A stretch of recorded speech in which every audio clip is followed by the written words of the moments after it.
Data তো আমাদের চারপাশে বুকুয়ালি ছড়িয়ে আছে, তাই না? কিন্তু এই বিপুল পরিমাণ ডেটার গভীরে আসল গল্পটা কি লুকিয়ে আছে? আজকে আমরা ডেটা সায়েন্সের এমনই একটা পাওয়ারফুল টুল নিয়ে কথা বলবো, যেটা এই জটিল ডেটার ভেতর থেকে সেই গোপন প্যাটার্নগুলো বের করে আনতে পারে। চলুন শুরু করা যাক। তো আজকে আমরা কি দেখব? চলুন এক ঝলকে দেখে নিই। প্রথমে আমরা বুঝব কেন সাধারণ টেবিল বা স্প্রেডশিট সব ধরনের ডেটার জন্য যথেষ্ট নয়। তারপর 2D ডেটার জন্য একটা খুব কাজের টুল সম্পর্কে জানব। এরপরে আমরা চলে যাব আমাদের মূল আলোচনায়, মানে জটিল টেন্সারকে কিভাবে ভাঙা যায় সেটা দেখব। এর পেছনের দারুণ কৌশলটা বুঝব, আর সবশেষে জানব বাস্তবে এই পুরো বিষয়টার গুরুত্ব ঠিক কোথায়। আচ্ছা, একবার ভেবে দেখুন তো, আমাদের চারপাশের সব ডেটাকে কি একটা সাধারণ টেবিল বা স্প্রেডশিটে সুন্দর করে সাজিয়ে রাখা সম্ভব? সত্যি বলতে কি, বেশিরভাগ ক্ষেত্রেই উত্তরটা হলো একদমই না। তাহলে আসল প্রশ্নটা দাঁড়াচ্ছে যে যখন ডেটা এত জটিল আর বহুমাত্রিক হয়ে ওঠে, তখন এর ভেতরের মূল প্যাটার্নটা আমরা বুঝব কিভাবে? এটাই হলো মিলিয়ন ডলার প্রশ্ন, আর আজ আমরা এই রহস্যেরই সমাধান করতে চলেছি। যেমন ধরুন একটা ভিডিওর কথা। এটা তো শুধু পরপর সাজানো অনেকগুলো ছবি নয়, তাই না? এর সাথে সময়ের একটা ডাইমেনশনও কিন্তু জুড়ে আছে। অথবা একটা মেডিকেল স্ক্যান, যেখানে দৈর্ঘ্য আর প্রস্থের সাথে সাথে গভীরতাও থাকে। এই ধরনের ডেটাকে একটা সাধারণ স্প্রেডশিটে ঠিকমতো ধারণ করাই প্রায় অসম্ভব। আর ঠিক এখানেই ম্যাট্রিক্স আর টেনজারের মধ্যে আসল পার্থক্যটা চলে আসে। ম্যাট্রিক্স হলো একটা সাধারণ ফ্ল্যাট স্প্রেডশিটের মতো, মানে দ্বিমাত্রিক, আর টেনজার হলো একটা বহুমাত্রিক ডেটা কিউব, যার 3টা বা তারও বেশি মাত্রা থাকতে পারে। আর এই জটিল কিউবটাকে বোঝার জন্যই আমাদের একটা নতুন, আরও শক্তিশালী টুল দরকার। তো এই বড় বহুমাত্রিক সমস্যাটা যাওয়ার আগে চলুন একটা সিম্পল 2D ডেটার জন্য কি সমাধান আছে সেটা একটু দেখে নেওয়া যাক। এই যে একটা কোড দেখছেন, এটা সিঙ্গুলার ভ্যালু ডিকম্পোজিশন বা সংক্ষেপে এসভিডি গুরুত্বটা খুব সুন্দরভাবে তুলে ধরে। সোজা কথায় এসভিডি হল 2D ডেটার ভেতরের মূল প্যাটার্ন বা ফিচারগুলো খুঁজে বের করার একটা পরীক্ষিত এবং খুবই শক্তিশালী পদ্ধতি। আরও সহজ করে বললে, এসভিডি একটা জটিল ছবি বা ডেটা টেবিলকে ভেঙে এর সবচেয়ে জরুরি উপাদানগুলো আলাদা করে ফেলে। এর ফলে আমরা অপ্রয়োজনীয় অংশগুলো বাদ দিয়ে শুধু সবচেয়ে গুরুত্বপূর্ণ বৈশিষ্ট্যগুলো নিয়েই কাজ করতে পারি। ওকে, তাহলে এখন আসা যাক আমাদের আজকের হিরোর কাছে। যদি এসভিডি 2D ডেটার জন্য হয়, তাহলে 3D বা তার চেয়েও বেশি মাত্রার ডেটার জন্য সমাধানটা কি? এখানেই আসছে টাকার ডিকম্পোজিশন। টেন্সার জিনিসটা কি?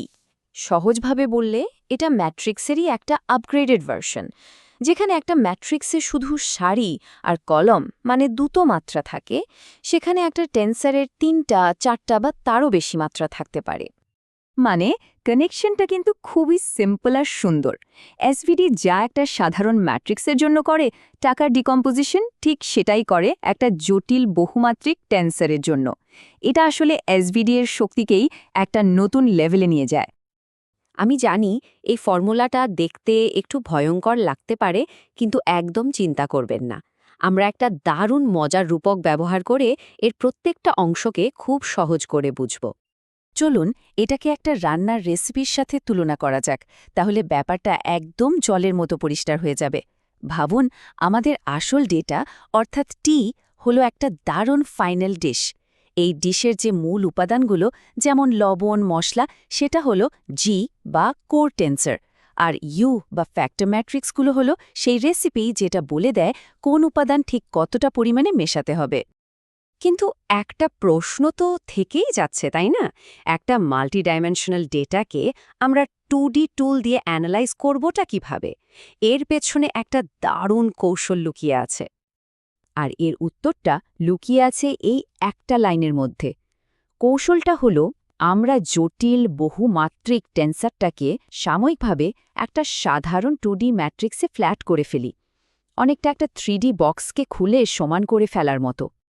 টেকনিক্যালি এই প্রসেসটাকেই বলা হয় আনফোল্ডিং বা মেট্রিসাইজেশন, আর এটার কারণে আমরা একটা জটিল টেন্সারের উপর আমাদের পরিচিত মেট্রিক্স টুলগুলো ব্যবহার করার সুযোগ পাই। চলুন তাহলে পুরো প্রসেসটা একবার স্টেপ বাই স্টেপ দেখে নেওয়া যাক। প্রথমে আমরা আমাদের 3D ডেটা কিউবটাকে একটা দিকে খুলে ফ্ল্যাট করে ফেলি। এরপর সেই ফ্ল্যাট ম্যাট্রিক্সের উপর আমরা এসভিডি অ্যাপ্লাই করি, যা আমাদের একটা রেসিপি বা ফ্যাক্টর ম্যাট্রিক্স দেয়। আমরা ডেটার প্রত্যেকটা মাত্রার জন্য এই কাজটা রিপিট করি।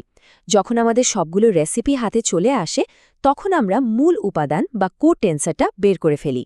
আর সবশেষে এই উপাদান আর রেসিপিগুলো মিলিয়ে আমরা আসল ডেটাটাকে আবার প্রায় নিখুঁতভাবে তৈরি করে ফেলতে পারি। তো এত সব জটিল ক্যালকুলেশন, আনফোল্ডিং, এসভিডি, প্রশ্ন আসতেই পারে যে এত কিছু করার দরকারটা কি, মানে আসল লাভটা কোথায়? এক কথায় বললে লাভটা বিশাল। এই পদ্ধতির মাধ্যমে আমরা সেই সব ডেটার গভীরেও প্রবেশ করতে পারি যা আগে বিশ্লেষণ করা প্রায় অসম্ভব ছিল, আর এর ভেতরের গোপন সম্পর্ক আর প্যাটার্নগুলো সবার সামনে নিয়ে আসতে পারি। আর এর অ্যাপ্লিকেশন? সেটা কিন্তু বিশাল একটা লিস্ট। ডেটা মাইনিং থেকে শুরু করে সিগন্যাল প্রসেসিং, এমনকি আধুনিক মেশিন লার্নিংয়েও এর প্রচুর ব্যবহার আছে। এই পদ্ধতি ডেটার আকার কমিয়ে আনে, মূল বৈশিষ্ট্যগুলো খুঁজে বের করে, আর মেশিন লার্নিং মডেলগুলোকে আরও অনেক বেশি শক্তিশালী করে তোলে। আর এটা কিভাবে সম্ভব হয়? কারণ টাকার ডিকম্পোজিশন, ডেটার ভেতর থেকে অপ্রয়োজনীয় নয়েজ বা আবর্জনা ফেলে দিয়ে শুধু খাঁটি তথ্যটুকু ছেঁকে বের করে আনে। এটা ডেটাকে কম্প্রেস করে, কিন্তু এর আসল নির্যাসটা ধরে রাখে। চলুন আবার আমাদের সেই রান্নার রেসিপির উদাহরণে ফিরে যাই। যখন আমরা জানি কোন উপাদানগুলো সবচেয়ে গুরুত্বপূর্ণ, মানে টেন্সর, আর সেগুলো কিভাবে মেশানো হয়েছে, মানে ফ্যাক্টর ম্যাট্রিক্স, তখন আমরা ডেটার ভেতরের গঠন সম্পর্কে একটা অসাধারণ গভীর ধারণা পাই। তো শেষ করার আগে একটা প্রশ্ন রেখে যাই। যখন আমাদের হাতে এমন শক্তিশালী টুল থাকে যা ডেটার একেবারে গভীরে দেখতে পায়, তখন ভবিষ্যতে বিজ্ঞান, প্রযুক্তি এবং আমাদের সমাজে এর কী ধরনের অবিশ্বাস্য প্রভাব পড়তে পারে, ব্যাপারটা কিন্তু ভাবনার।